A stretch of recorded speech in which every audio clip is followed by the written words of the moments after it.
very happy to have Professor Yufeng Tseng, also it's known as Tseng, to give us a talk. Professor Tseng received her bachelor degree in pharmacy from National Taiwan University in 1997, and then received her PhD degree in medical chemistry and pharmacognosy from University of Illinois, Chicago in 2002.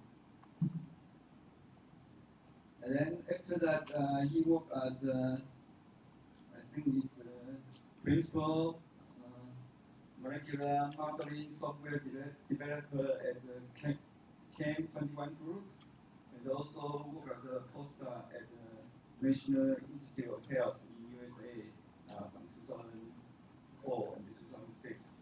Then she came back to join the Department of Computer Science and Information Engineering at our university in 2006. Now she is a professor at the computer science, and also have joint appointment in the School of Pharmacy as well. Professor Tseng received many awards internationally and domestically. To name a few, she was the recipient of the Charles Bell Award for Computational Chemistry in 2001, and American Chemical Society Innovation Award in 2012, and the American Chemical Society Luminary Award in 2013, and also received the IBM Faculty Award in 2015, and also recently BioAsia 2020 Innovation Award of the Year, and also received domestically something, for example, National Bio Innovation Award in 2019, also 2020. So there are also a lot. So to name a few, I just stop here. So let's welcome Professor Tseng. It's very nice to be here. I wear many hats, so it's always very hard for people to introduce me. I assume that most of you here have little idea about the drug discovery and the development. I do have a background in pharmacy. Actually, I have the pharmacist license both in US and in Taiwan. But I also worked for pharmaceutical companies for many years, mostly developing algorithms and software, and also worked for the largest bioinformatics center in the US. So that's briefly my background.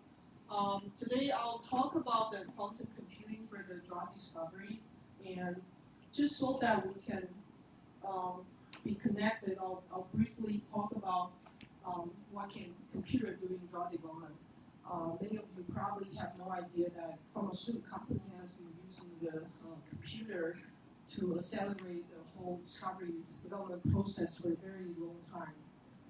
Very long time, by meaning what I'm talking about, it's about probably 30-40 years already. So surprisingly, it's pretty well hidden under all the big fat money that a pharmaceutical company can have. So people may not know it very well. This pipe is what we call the pipeline in pharmaceutical company. Basically, we have to discover the target, the drug target, the target that the drug will work on. It's called the target discovery. And then we'll have to move on to chemistry. That's why a lot of you might have friends in chemistry department. Eventually they go work for a pharmaceutical company. That's because in the major session of the discovery, we do need a lot of chemistry help, mostly medicinal chemistry. When we find something that has some activity towards some target, could be an enzyme, could be a DNA, could be RNA, if it's modifiable, we call it a lead. Okay, a lot of things you will see that it's active in many things, like green tea, coffee.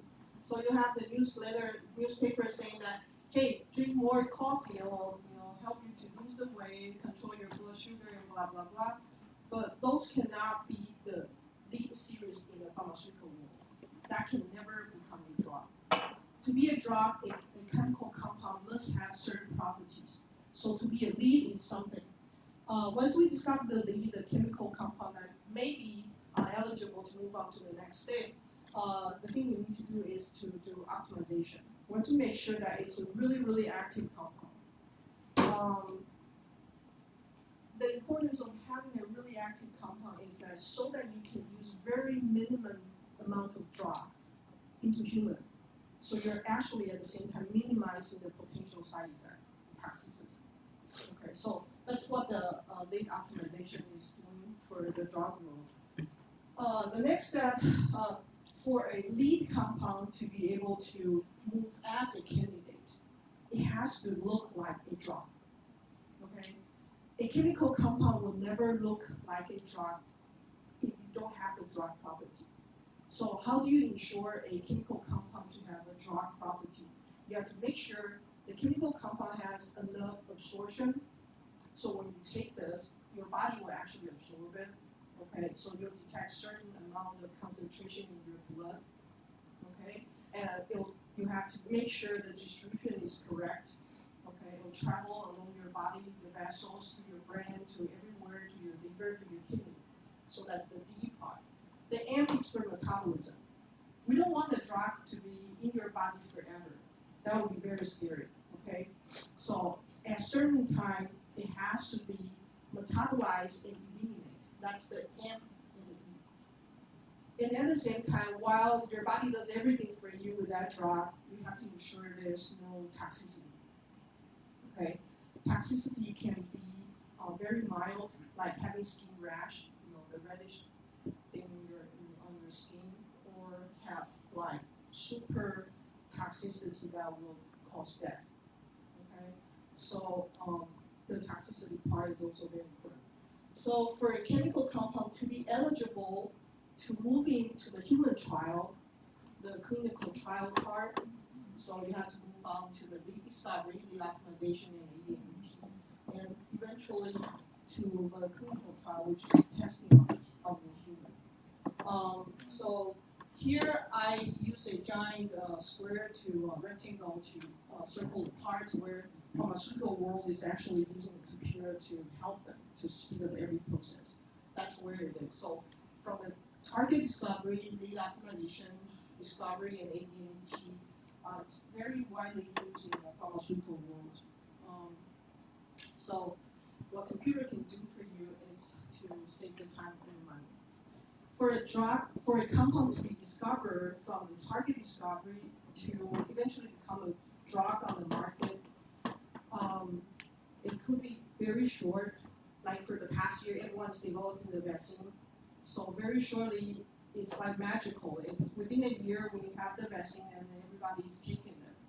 Okay, but generally, for a drug to be developed and to be on the market, the short time, 8 years, we'll consider that super fast.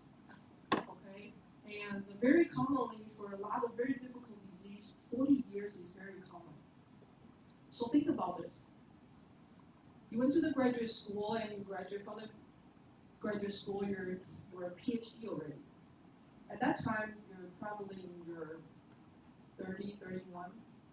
40 years meaning that you have to discover something that's really promising and make sure that it can be on the market by the time you graduate. And when you retire, you have to wait another 10 years and hopefully you can see some result. That's how long it will take, okay? So that's really unreasonable, and we're all hoping that we can shorten the time for developing a drug for the patient. So to save the time and to save the cost, I'll talk a little bit about what we did for Taiwan to do this in the past couple of years while I was at NTU for the lead discovery and optimization part. When I first returned to Taiwan, we had a national drug discovery program hosted by the most.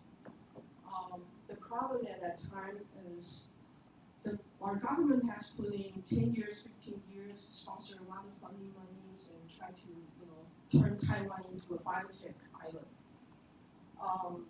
But another group had a problem while optimizing their lead.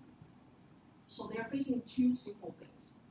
First is that they spend 5 years, 10 years trying to optimize the compound so that it's very active. So everyone feels very comfortable in saying, hey, we have a very strong drug candidate. Now we should file the patent. By the time after 5 years or 10 years, while you wish to file the patent, you realize that, hey, the patentability of that compound is very minimal. A lot of people file the similar compound, file the patent. You don't have the patent, you don't have the money. Okay? For a drug to be marketable, profitable, you have to have the structured patent. The structured patent will guarantee 15 years to 20 years of the exclusivity for your compound. Okay, that's where the drug can really make a big money. And if you're good enough, you're the first one in that therapeutic class to be the first drug on the market. You can have the market, half of the market for that 15, 20 years. So that's a giant, great profit. But for our team, we don't have that luxury because by the time we already spent 10 years and then the patentability has been minimized, so what do we do? So when I first returned, the leader for our National Drug Discovery group is Dr. Tseng. He just passed away last year. He told me, what can we do? I said, well, it's not undoable. So I look at all our project. Our project has two major things. First is we'll never be the first one in the class. Because we always like to feel comfortable about the target, and then we make the compound. So we are always the second one in the class. Okay, that happens all the time. When I work for the drug company, at that time all the big pharma are in New Jersey. So on weekday we work very hard. On the weekend we go to supermarket. So while we shop at the supermarket, we'll talk to people from the different drug companies. The first thing we'll greet them and say, hey, do you have anything new on your pipeline? So to ask a question, you're actually asking two things. First, whether can I buy your stock? Is that profitable in the near future? Should I buy your stock? Second of all is that we want to figure out if there's something that we haven't paid attention to. So it's very common. Pfizer has a new compound and the Merck hasn't done anything to it. So what do? We reverse engineer. Computation. We could do it. Okay, think about this. For a small molecule, for example, for a small molecule to be able to act on some target, has to be some interaction, physicochemical interaction that's making it effective, right? So it's okay we don't be the first one. Be the second one, we just steal the data from the first one, okay? And in theory, we can analyze everything and, even bypass your patent. All the composition pattern is always around a scaffold, a backbone, and then you modify the side chain. Okay, so that happens all the time. It's not just Taiwan. We're not stupider than any other people. It happens all the time. So I told Dr. Deng, I said, no problem. We'll find something. We don't have money, but computing power is pretty strong here. So at that time we invent an algorithm. This is 13 years ago. That's a very long time ago. So I had a student from chemistry department join my lab. I said, let's make this algorithm that would auto-design new chemical structure from fragment. So it's a self-learning and self-improving algorithm for the structure. Very soon we're helping a lot of groups identifying their, filing their patents and moving on to the next step. So what it does is the algorithm itself will automatically analyze the interaction site and dissect the molecule into fragments, and then analyze it, swap it, and reassemble it, and analyze it. So this is a typical so-called lead optimization process. So you have a compound for for anti-cancer compound. For IC50, that's around 145 nanomolar, it's considered, kind of so-so. It's active, but, we're hoping to look for something like single digit or, very small double-digit number. So in general, a pharmaceutical company will identify something like this. This is what we will call it a lead. And then we'll synthesize it, modifying the structure, and then we'll test it in vitro, in vivo, testing the enzyme, testing in the usually the rat or the mice model, and then identify the next one. So each of this cycle, feedback cycle, will take 3 to 6 months. Pharmaceutical company pays very well. So imagine 6 months how much personnel fee and the budget fee that you have to pay for this one cycle. That's actually not cheap. Okay, so this algorithm will automatically doing this, and how much time does it make? It's actually how fast I can release my enter key. So we're actually saving a lot of effort by doing this. We can't really publish our national team's compound data, so we dig out some, I think it's a Pfizer or either Merck's compound they published. So traditional, this cycle is really, like I said, it's taking forever and taking a lot of cost. So we modify this a little bit. For our Taiwan team, we propose that we'll use the algorithm and we'll analyze everything closely. So we analyze all the possible combination that you can have for that code structure. And we analyze it and give you the rank. So whatever that's on the top rank, you can synthesize it and then just testing the in vitro. So it saves a lot of feedback cycle loop and save the time. So this is what we do. We basically, this is a lead optimization algorithm by swapping fragment into better fragment and then eventually having a better compound. It does save a lot of effort. It's interesting that the day that ACS told me that, hey, congratulations, we will set your publication, was probably around 8 o'clock when I received that email. So I said, okay, great, it's published. So I went to give my lecture for 3 hours. By the time around noon, I returned to my office. I had like close to 100 emails from people I used to know in the pharma, from people I don't know from the pharma. Doesn't matter what the email says. Basically, they all want the source code. So all the email says, give me the source code. We want this. So it was a very encouragement. I was very young and was very polite, so I replied all the emails one by one, 100 emails. By the time I finished replying all of them, it was, I remember very distinctly, it was around 4 or 5 in the afternoon. And the very last one after that was one of my collaborators, a synthesist, a professor from Zhao Tong University. He's a chemist. He always synthesized my compound, and he said that, well, one of our most difficulties is, you can draw the chemical structure easily on the computer, but it would be hard for us to synthesize. So just because he says so, we have a second generation algorithm. So when we assemble the compound, we also evaluate whether chemical reaction can occur. So by the time that we actually have the final compound, we actually have the synthetic step listed already. Okay, so computer does take into a lot of consideration and really saves time and effort to do it. So the second problem, this is a general problem. This is not just our Taiwan team problem. Is that for every 5,000 compound that you consider, you only have one compound that can be called a drug on the market. There's a bottleneck. The bottleneck is on the preclinical side. Preclinical is where you use animal to test the safety and to test whether it's effective. Okay, we usually test and make sure that it's effective, and then we test and make sure that it's safe. Just to do so, just for one compound that you are sure it's active and to ensure that it meets the FDA requirement for safe, non-toxic, it will take you at least a year and spend $3 million USD. So what if you show some toxicity during this process?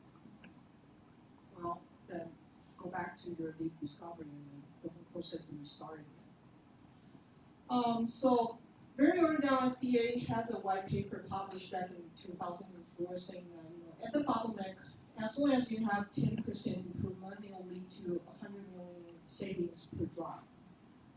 So before I returned to Taiwan, I had a grant with the NIH, with the US NIH roadmap, and also later on sponsored by our host, is to develop some predictive tools. This was very early, probably back in 2010 or even earlier.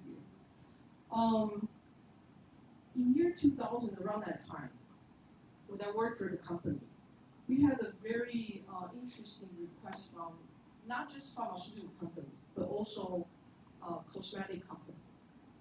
All of them are asking us to build a toxicity prediction model, mathematical model for them.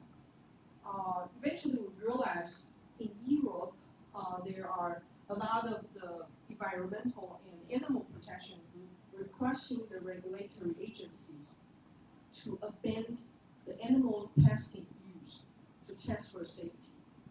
So this effort eventually led into the real rule change. So by 2013, that's a long time ago, now every cosmetic, anything that goes into your body through your skin, you can't test the safety using animal anymore. But you have to ensure it's safe. So how do you do it? You have to submit your mathematical model and claim it's safe. So the regulatory agencies like TFDA or like EU has a different agency. They will check your mathematical model and they will check your claim. Okay. So a lot of this has led into the effort of trying to replace the animal use into the mathematical model. This is not just research. This has been on the market, has been in the industry standard for more 7 years and 8 years. Just to show people how it was done, this is very old work, probably, 18 years of work. We don't use models like this anymore, but this is the old days when we still use a statistical analysis to build up the equation to predict whether this compound is safe or whether it will be absorbed through your intestine into your body system. So all those efforts, we've been looking for all sorts of things in the pharmaceutical domain to speed up the drug discovery and the development.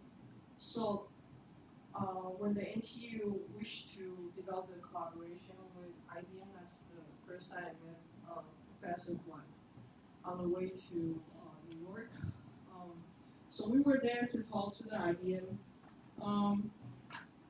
That was a very interesting trip. My number one goal at that trip is to thank their global research head, I think is Dr. Tseng. Yeah, because very long time ago he gave me an IBM faculty award. I never met him before. I just want to shake his hand and say thank you. And also I want to figure out if there's anything we can use in the quantum computing domain. In the drug development and discovery, we use dynamic simulation, evolutionary estimation a lot when we want to explore the enzymatic interaction before.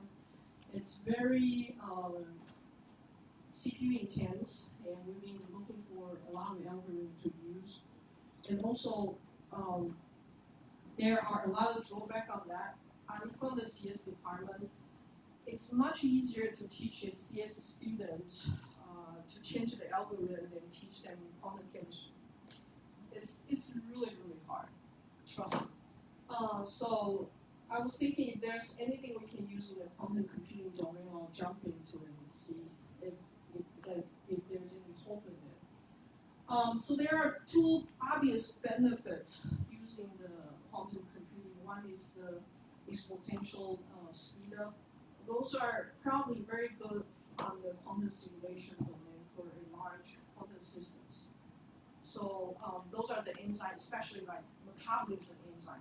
Those are traditional, very hard problem. We can use a lot of estimation, density function, whatever, to do it, but you know, we never get to really close to what we could naturally observe it. So that's the first thing that came to my mind. And not surprisingly, a lot of people are doing this. So this is a Compton simulation on the cofactor of the nitrogenase. So it has tons of the electrons and orbitals, and people have been doing simulation on that.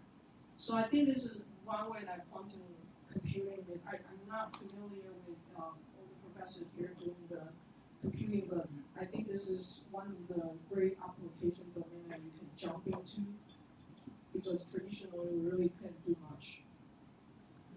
The other one, it came to my attention much later, is polynomial speed up for the quantum computing. For us, we do have a lot of classical algorithms that can deal with all the combinatorial questions.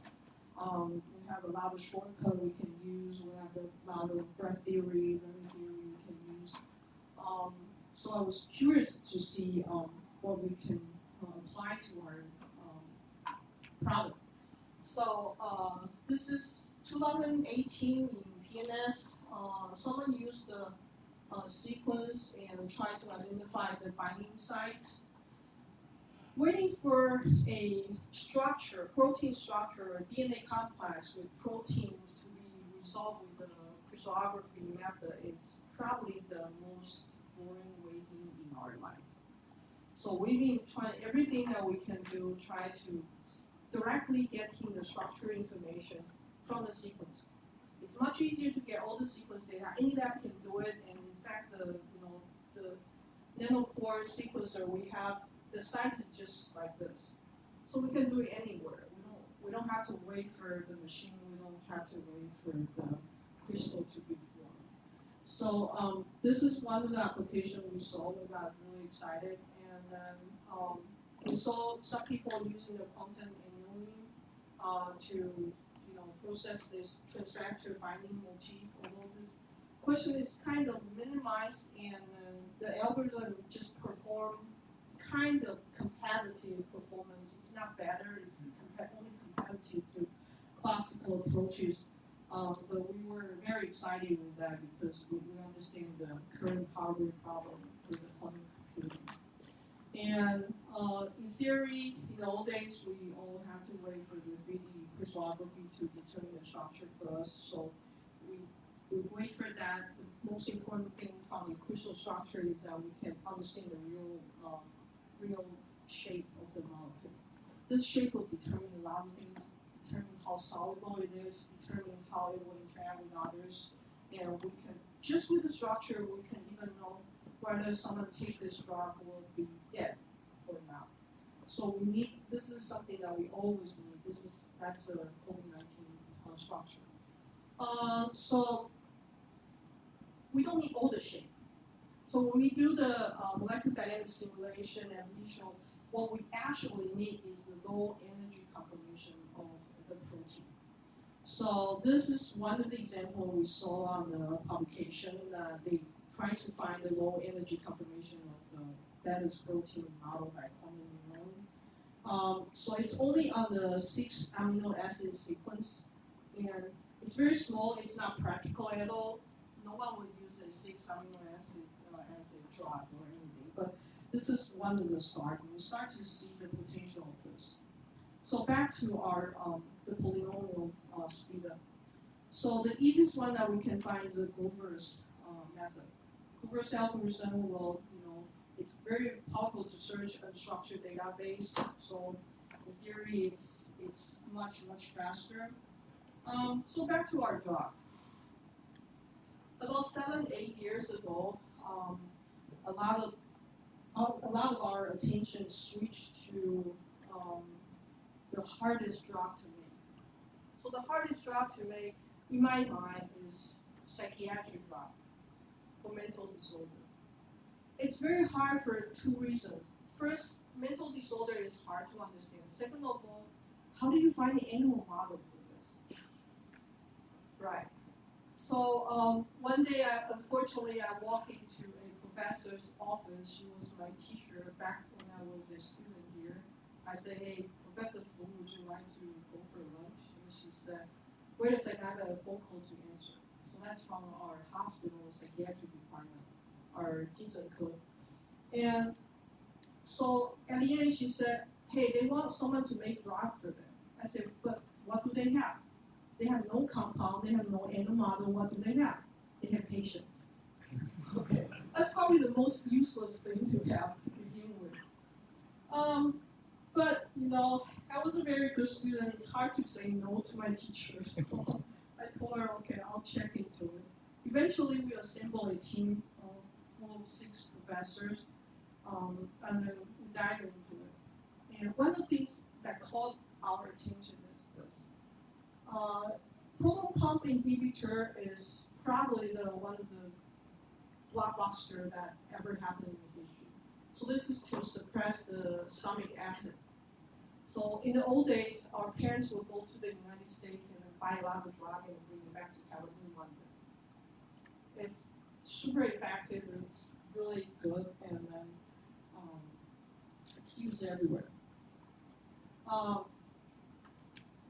What I didn't know is that until one day I was preparing my talk slide, I realized that this drug is so important that it actually occupies a lot of India's industrial production. It's crazy. If you look at the number, it's the percentage is even heavier than the electricity and the sugar consumed in India. It must be a very stressful place to stay, or they have genetically predisposed reasons why they take this so much. So one of the things to overcome all this and then try to make the drug for psychiatric disorder, for all of that, and including the very beginning, is the patent issue. We will always face this issue when we are in Taiwan.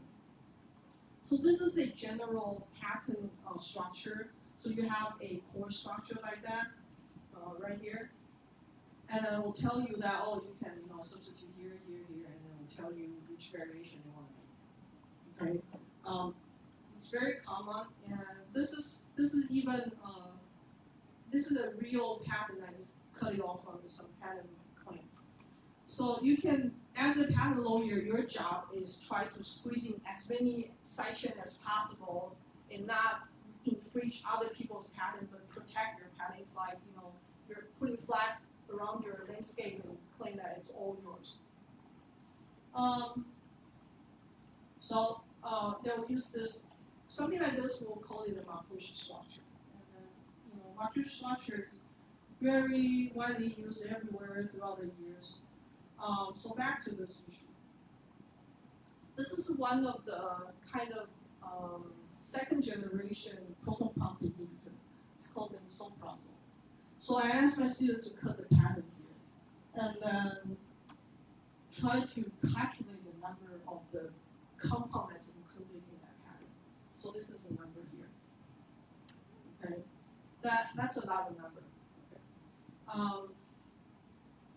So the reason that you have a lot of that is not just a combination, but you could say that at the C2 you can have fluorinated alkyl, all kinds of alkyl. 2 to 5 carbon low, and then all the combination you can make. So it's ridiculous to write like this, but you can see where that number can boost it a lot by having a pattern like this. This naminoprazole, this is a much later compound, and this is the pattern. The number get to the trillion size. Okay, so how does a patent lawyer know that if someone is infringing my patent, or how do I file a patent for my client and knowing that they're going to occupy the market? So that's an interesting question, right? So let's take a look at the most recent one of our competitor. It's a code name. It's called TAK-831. It's a compound from a Japanese big pharma, Takeda, in Tianzhiyao. Okay, we can't even tell you how many compounds we covered. It's just like infinity number. Okay, so this is that crazy, and it's approved. It's patented everywhere in the world. You know, this is really crazy. So we have to figure out the way how to deal with this patent issue. You know, we make new compounds from our lab, and then so that's where the quantum computing. I know everyone's focusing on how we calculate the orbitals and everything. We could do that too, but it just we figure there's a much more exciting things that we can probably use using the quantum computing. It's very different for everyone, but so look at the size of the quantum bits that you can use to compute with the classical ones. Maybe there's a possibility you want to brute force and compute with the data. We could do it with the effort of the idea without even knowing it. Okay, so this is a pattern world we're in it. We actually, did some research using our resource from the NTID and Quantum Center.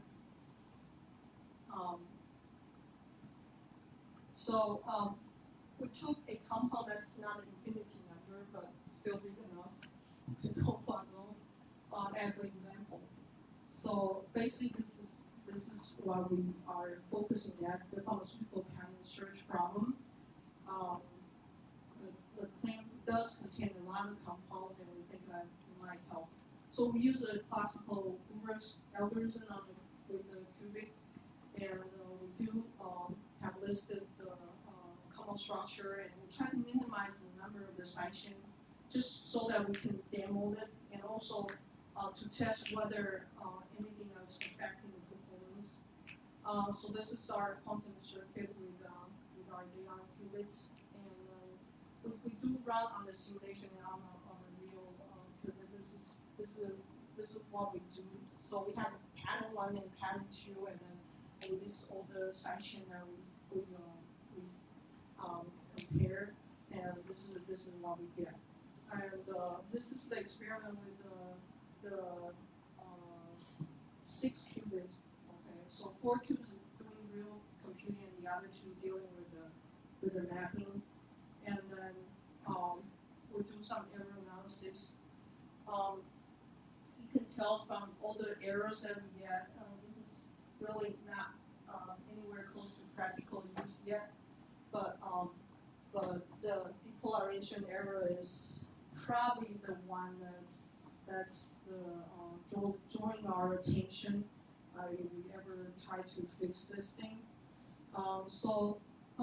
It's interesting. We think that from the circuit we just quickly design and pull together. We think if we can have enough qubit, and if we can deal with the noise, especially the depolarizing error, that's our major error despite our simulation or the real circuit, that we could potentially use it to overcome an issue that we could not really solve or deal with in classic computing in our pharmaceutical world. So I think that's all. And also we wrote down that what we think is possible. This conclusion was made a couple months ago. So I think we think for a general biomedical practices, for the errors in the speed that we get right now, we probably would need at least 500 to 1,000 qubits to be dealing with anything small. Okay, and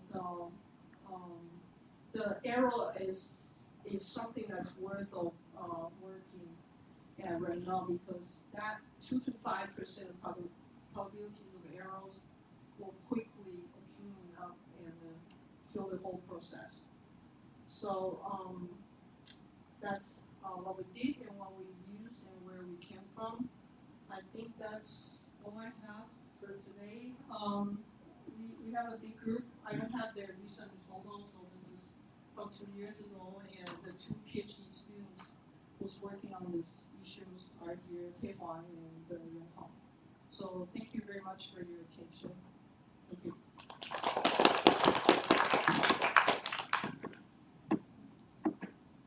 Right, any questions? 你可以用中文问的话没关系。Could you go back to the pattern search stuff in like for Grover's algorithm? Like, could you explain the purposes of like, yeah, like identifying the overlaps or Yes. like what's the purposes of like the algorithm Okay. or the data structure analyze? So in order for a drug company to sue the other drug company to get the big money, you have to show that someone is making a compound or claiming a compound that exact match to a patent that I already claimed. So there are 2 things that force the pharmaceutical companies to do it. First, that you do have the so-called patent roaches. Okay, patent roaches will have to be very good at computer algorithm. So what they do every day is analyzing the pattern and see if there's few compound structure that's missing from the original pattern, but that should be included. So there are many cases the patent roaches can actually go to the drug company and say that, hey, I'm going to file the compound ABC, and those should belong to your previous patent claim. So they can do a couple things. Pharmaceutical company can ignore it, okay? And then, but once that compound is made or the patent is claimed, then you immediately have a competitor that who can, hop ahead of all your effort. You can sell that in many countries that doesn't have very strong pharmaceutical protection, or even for a very strong pharmaceutical protection countries, you cannot say that's illegal. So that actually infringes a lot of your profit. So that's one thing. The other thing is that if I'm the legal department for the pharmaceutical company, then my job every day is to make sure that I can include as many compounds as possible in our patent, because that's where our territory is. So exact match is what we are looking for when we compare the 2 compounds.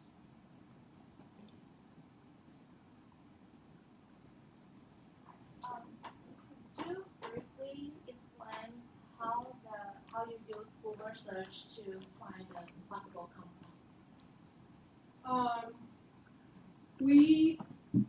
In order to compare 2 structure, there are a couple things we can use. I think what we use here is to use the graph, use a topological graph descriptor to compare the 2 compounds. So to put everything in a simple form, when you look at a chemical structure like this, for a simple math graph, you only care about how many dots you have and how you walk from one dot to the other dots, right? And then you can, in theory, you can have all the combination of all the possible path and all the possible form of the dots that form a substructure. Okay, so in theory, we can dissect any chemical compound into a form of that type of a combination and use that to compare the compound.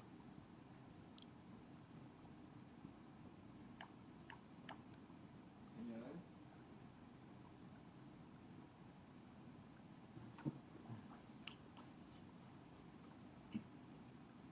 There's typical errors when you run a quantum computer, but you want exact match. So any strategy to deal with this?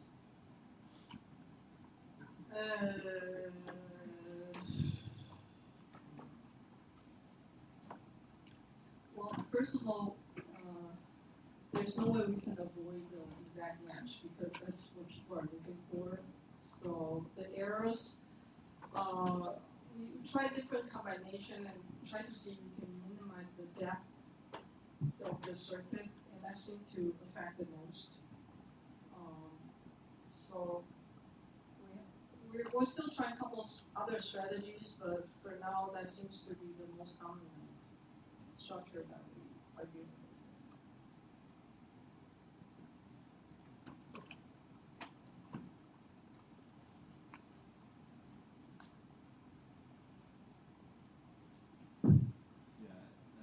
I guess the error, how to do the error mitigation is still the main topic in the new MySQL device. So people need to find a way to solve it in some way. So not in this field, but also in other fields, we need to find an effective error mitigation method.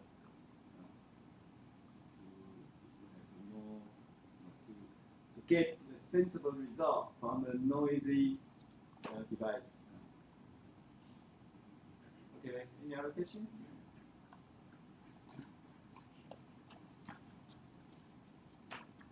Sorry, I'm a little confused.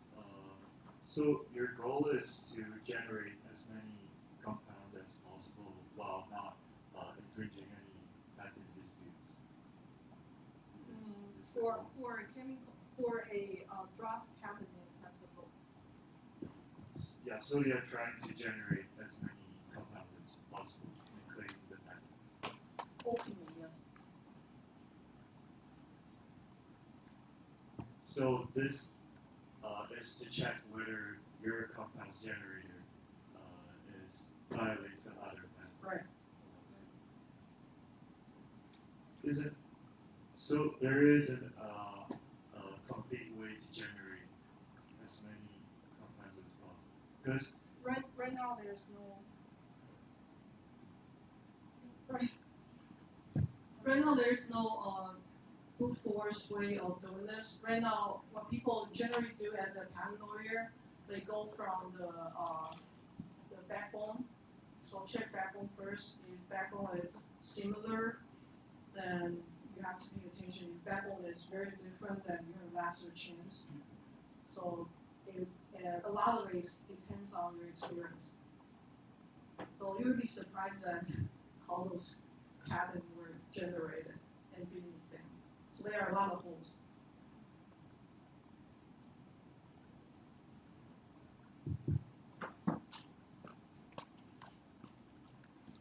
Any other questions?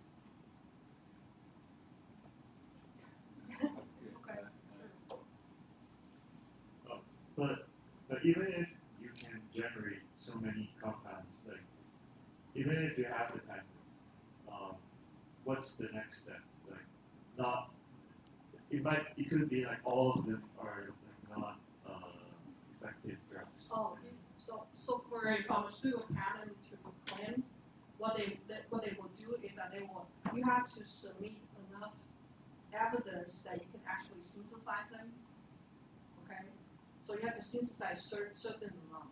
For example, if I have a million compound that's included in my patent, I have to show you that by the backbone, I might have like 3 to 4 major backbones.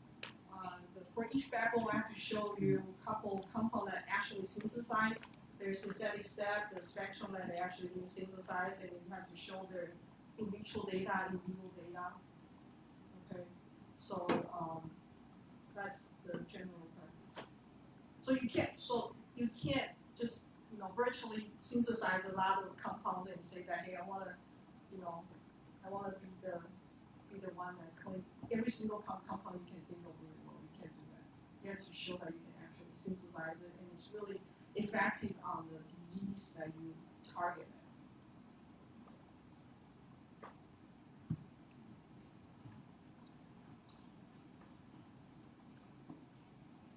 You say now to see whether some compound is toxic, you want to replace animal models with the computer programs. And mathematically, what defines toxicity? Oh, so for a compound to be submitted to the say TFDA or FDA and considered as safe enough to enter the human trial, they have very thick rules of what you need to do. First of all, you have to show that it's non-toxic in 2 species, one rodent, one non-rodent, so can be anything. Rodent, you only have mouse and a rat, 大鼠 and 小鼠. But non-rodent one, you have a lot of different choice. So you can show on 2 species, you have to show that single dose, and you have to show multiple dose, you have to show the maximum tolerance dose. So there are a lot of things that they are looking at. So those are the standard one. You have to have the data to submit to the TMDA before they say, I think you're safe enough to go into. But if you don't use animal models, Right. just from the computer simulation, how do you know it? Okay. So that was the argument 20 years ago in Europe. Like, people said that we have to protect the animals. We can't use them to test the safety. So historically, this is how it goes. So we look for a lot of toxicity measurement. The correlation of the animal and between animal and the human are around only like 60%. That meaning that they are kind of just social indicator. When you see toxic, animal doesn't mean that it will be. So first we start with those endpoints that are kind of shaky to start with. And then they move on to a concept called the applicability domain, meaning that whether your mathematical model actually is within the prediction range of the compound you're coming off. So in the OECD, in the REACH agency, they have a very detailed documentation of which endpoint that you are allowed to use a mathematical model. And they have a very detailed documentation of what your model should look like and submit your model. Your mathematical model, you have to submit your validation data and a lot of forms that they want to look for statistically, mathematically, to be able to say that it's legal to use this model to do the prediction. And for human, it's more restricted. The most conservative group in the world is US FDA, but even that, now it's 2021, so January in 2017 or 2018, they start to say that for any compound that will enter to use first in humans or your phase 1 clinical trial, the mutagenicity of the impurity, now you don't have to submit the animal data. You can just use the mathematical data. But for them to open the door and say this, it took them 20 years of effort. FDA been using 5 different algorithms. Everyone knows, what the software they're using. 5 different algorithms to test the experimental data people submit to the FDA and the calculation result. So after 20 years, a couple of years ago, they are finally feel, confident enough that mathematical results, can be used to replace the animal data. And there are more and more driven force from the animal protection group to force them not to use it.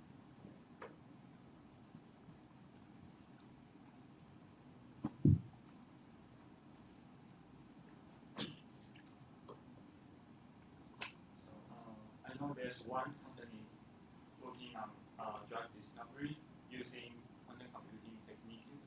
So do you have any comment on that? So those companies. Which company are you referring to? Because I know there are not just one.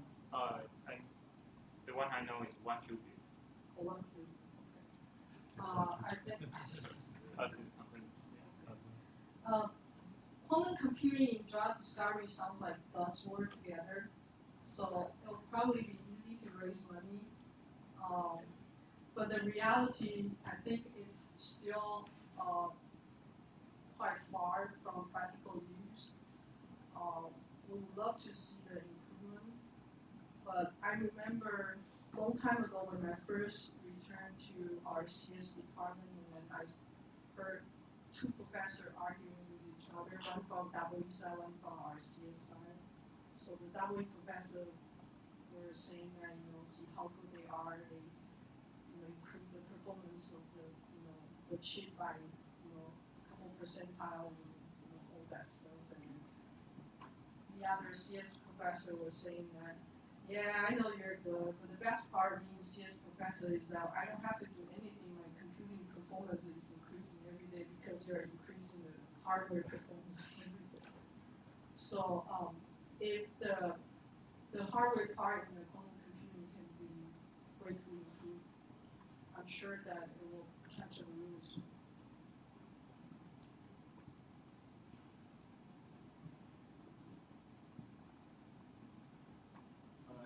If there's no more questions, let's thank the speaker again.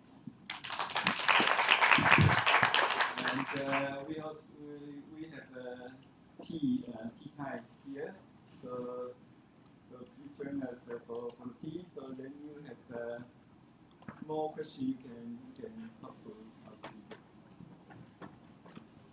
好，那等一下就是我们有一些茶点哈，那请大家留下来的哈，请麻烦签一下名哈。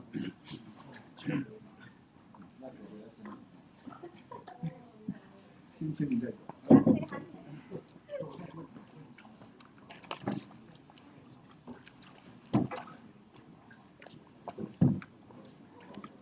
这我是拿后面的。哦，对对，都给你用。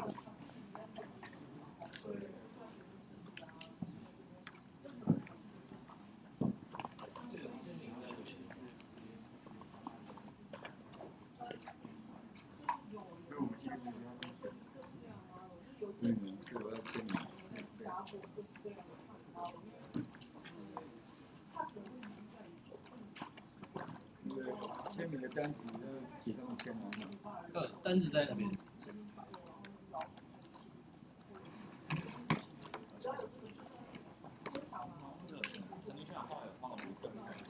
对，我让，它 reserve 是厂家的，它是对呀，因为那台太多人用，就 reserve 不到，它只 reserve 到够。是我们没有权限，我们只有4台可以做。厂家那台太多人用，然后用 ROM 数据真的很差。那你然后重点是，其实一个点要跑很久。我那天 reserve 了8个小时，结果跑出快2个点，2个 distance 而已。啊 VQA 我的那个 algorithm 已经跑到是100个倍数，那它一个点一个 iteration 就要用1分钟，所以它就花很久。一个 iteration 要1分钟啊。对。然后不过我看前面很多 paper， 他们做都是用我在想用，我都用3D Algo 的东西嘛，反正 IBM 现在做3D然后过一阵子，我跟佩凯在写那个 method 跟一个是 result 的部分这样，然后再上那个，就是真的很糟，在 real device 我都很糟。对啊，那你先用simulator，然后一直拿着 simulator 先用了。这是3D Algo 的那个 noise model 还不错。就是我们那 noise model 有跑出来不错这样。对 noise model 跑出来就是 chemical 都在大概5个 chemical accuracy 以下，然后有一些点可以到 chemical accuracy， 有一些点运气好可以到 chemical accuracy。就是我跟陈医生说，我打算在 ground state 是大概0.745 m 那边做 single point， 然后做一堆一样是 noise model， 就是做一堆小的，然后让它真的能降到chemical accuracy。就我的想法大概是这样。哦，你现在配置是什么？然后就比较大，看你稍微大一点。